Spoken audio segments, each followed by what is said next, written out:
Doctor साहब एक serious सवाल है, क्या आप फेल्ड इम्प्लांट पर ईएमआई लेते हैं क्योंकि दांत लगवाया था और अब वो इम्प्लांट डेली रेजिग्नेशन दे रहा है? दोस्तों, परीक्षित जी अकेले नहीं है। हर हफ्ते सैकड़ों आते हैं ये बोलते हुए डॉक्टर साहब इम्प्लांट फेल हो गया। तो आज हम सच्चाई जानेंगे, डेंटल इम्प्लांट फेल क्यों होता है और कैसे इससे बचा जा सकता है। अब सुनिए डेंटल इम्प्लांट फेल होने की सबसे बड़ी वजह, सीधी बिना एनेस्थेसिया की। पहली वजह है पुअर ओरल हाइजीन। पेशेंट्स बोलते हैं इम्प्लांट तो लगवा लिया, अब रोज ब्रश करने की क्या जरूरत है। भाई, इम्प्लांट दांत है, जादू की छड़ी नहीं। अगर ब्रशिंग और फ्लॉसिंग नहीं की तो प्लाक जमा होगा, इन्फेक्शन होगा और इम्प्लांट लूज हो जाएगा। दूसरी वजह है स्मोकिंग और तंबाकू। तो पेशेंट्स पूछते हैं डॉक्टर साहब, मैं तो दिन में 2 ही बार सिगरेट पीता हूँ। इम्प्लांट और निकोटीन की दोस्ती नहीं होती। स्मोकिंग से ब्लड फ्लो कम होता है, हीलिंग स्लो होती है और इम्प्लांट का फेलियर रिस्क दोगुना हो जाता है। तीसरी वजह है ओवरलोडिंग, यानी इम्प्लांट पर जरूरत से ज्यादा दबाव डालना। बहुत सारे पेशेंट को इंस्ट्रक्शंस देने के बाद भी कि हड्डी मत चबाओ, सुपारी मत चबाओ, फिर भी वो सुपारी हड्डी चबाते रहते और फिर आके कहते हैं अब डेंटल इम्प्लांट हिल रहा है। इम्प्लांट लगते ही उस पर भारी चबाना, गलत बाइट या ब्रिज में बराबर दबाव ना होना, ये सब इम्प्लांट को माइक्रो मूवमेंट और फ्रैक्चर की ओर ले जाते हैं। चौथी वजह है डायबिटीज और सिस्टेमिक हेल्थ कंडीशंस। अगर शुगर लेवल 300 प्लस रहता है तो हीलिंग स्लो होगी, इन्फेक्शन का खतरा बढ़ेगा। इम्प्लांट से पहले शुगर कंट्रोल करना बहुत जरूरी है। पांचवी वजह है सर्जिकल प्लानिंग की कमी। बिना 3D प्लानिंग सिर्फ 2D एक्सरे से इम्प्लांट डालना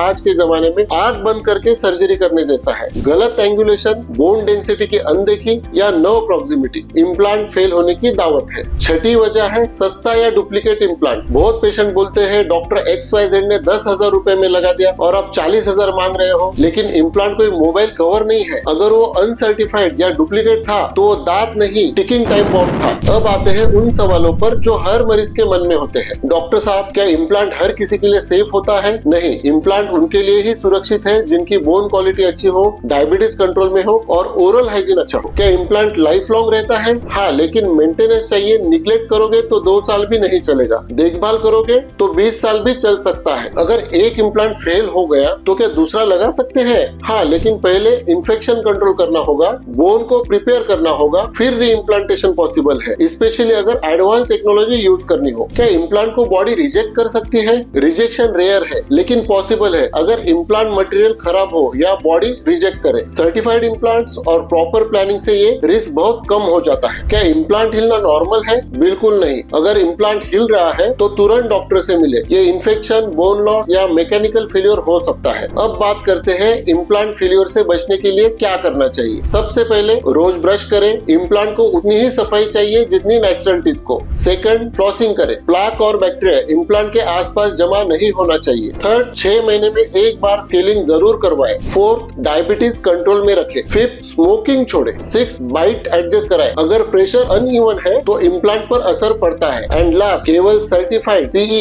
FDA अप्रूव्ड इम्प्लांट्स ही लगवाएं। अब पेशेंट्स पूछते हैं डॉक्टर साहब, कोई मिथ्स है जो लोगों को कंफ्यूज करते हैं? बिल्कुल हाँ। मिथ नंबर 1, इम्प्लांट फेल हुआ मतलब डॉक्टर की गलती। तो फैक्ट क्या है? 80% केसेस में मरीज की निग्लिजेंस वजह होती है। मिथ नंबर 2, एक बार इम्प्लांट लग गया तो अब ब्रशिंग की कोई जरूरत नहीं। तो फैक्ट क्या है? इम्प्लांट को और ज्यादा केयर चाहिए वरना पेरी इम्प्लांटाइटिस हो सकता है। मिथ नंबर 3, सस्ते में इम्प्लांट लगवाया, पैसा बचा। फैक्ट क्या है? आज 20,000 बचा है, कल 80,000 और दर्द दोनों भुगतने पड़ेंगे। अब पेशेंट्स बोलते हैं मुझे लगा इम्प्लांट लगवाना जीत है, लेकिन मैंने सीखा ये जिम्मेदारी है। मैंने ब्रश करना छोड़ा, बीड़ी नहीं छोड़ी, अपॉइंटमेंट स्किप किया और फिर इम्प्लांट भी मुझे छोड़ गया। अब मैं समझ गया दांत लगवाना सर्जरी नहीं, रिलेशनशिप है और इम्प्लांट भी रिस्पेक्ट चाहता है। तो फ्रेंड्स, इम्प्लांट लगवाना केवल प्रोसीजर नहीं है, ये कमिटमेंट है। तो हम पेशेंट्स को यही सिखाते हैं कि अब आपकी बारी है। अगर आप इम्प्लांट लगवाने की सोच रहे हैं तो सही जानकारी ले, सही डॉक्टर चुने, सर्टिफाइड इम्प्लांट लगवाए और सबसे जरूरी खुद भी जिम्मेदारी निभाए। तो जो हमारे मित्र हैं मिस्टर परीक्षित जी, अब वो बोलते हैं अब इम्प्लांट लगवाऊंगा लेकिन EMI नहीं, इथिक्स के साथ। Smile responsibly friends.